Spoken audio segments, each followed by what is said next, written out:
নির্বাচন উপলক্ষে ছিল 4 দিনের ছুটি কাটিয়ে ঢাকাসহ বিভিন্ন শহরের কর্মস্থলে যেতে শুরু করেছে লোকজন। তবে ট্রেনের সংখ্যা কম থাকায় বেশ ভিড় রয়েছে স্টেশনে।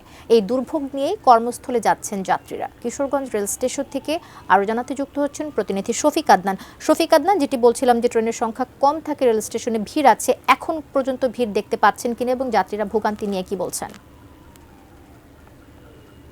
কবিতা, তা আপনি যেমনটি বলছিলেন যে নির্বাচন উপলক্ষে 4 দিনের ছুটি ছিল। এই ছুটিতে ঢাকা সহ বিভিন্ন শহরের লোকজন তাদের গ্রামের বাড়িতে এসেছিল ছুটি কাটাতে এবং ভোট দিতে। তো আজকে থেকে ছুটি শেষ হয়েছে, এখন তারা কিন্তু তাদের কর্মস্থলে যাচ্ছে এবং বিভিন্নভাবে যেভাবে পারে তাদের কর্মস্থলে যাচ্ছে। আমি এখন রয়েছি কিশোরগঞ্জ রেল স্টেশনে। এখানে আজকেও আমরা যথেষ্ট ভিড় দেখতে পাচ্ছি। এখানে যারা যাত্রীরা রয়েছে তারা বলছেন যে কিশোরগঞ্জে মূলত ট্রেনে কম, কারণ এবং মাত্র 4টি ট্রেন আছে।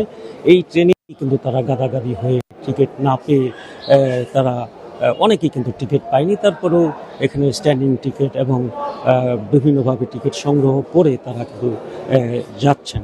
যাত্রীরা আমাকে বলেছেন যে কিশোরগঞ্জে যে এখানে 11 সিন্দুর 2টি ট্রেন আছে, একটি কিশোরগঞ্জ এক্সপ্রেস আছে আর হচ্ছে বিজয় এক্সপ্রেস চট্টগ্রামগামী, আর আরেকটি ট্রেন আছে নাসিরাবাদ এক্সপ্রেস। এসব দিয়ে তারা যাচ্ছে। তারা বলছে যে কিশোরগঞ্জে ট্রেনের সংখ্যা বাড়ানো দরকার, না হলে কিন্তু কারণ যাত্রীরা ট্রেনে যেতেই পছন্দ করে। এখন নতুন সরকার আসছে, নতুন সরকারের কাছে তারা দাবি জানিয়েছে যে কিশোরগঞ্জে যেন ট্রেনে অন্তত আরও 2টি আন্তনগর ট্রেন দেওয়া হয়, তাহলে এখানে এই বিভিন্ন অকেশনে যে যাত্রীরা বাড়িতে আসে তাহলে তারা যাওয়া আসার আরও সুবিধা হবে।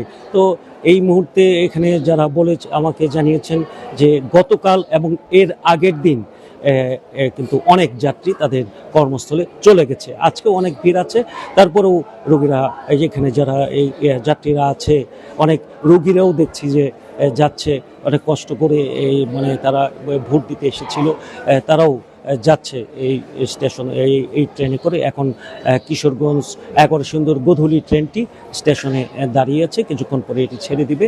এরপরে কিশোরগঞ্জ এক্সপ্রেস ট্রেনটিও বিকালে আসবে। একটা ভিড় আছে, একটা ভোগান্তি আছে। তো এই ছিল আমার কাছে কিশোরগঞ্জ থেকে এখানে যাত্রীদের কর্মস্থলে যাওয়ার খবর।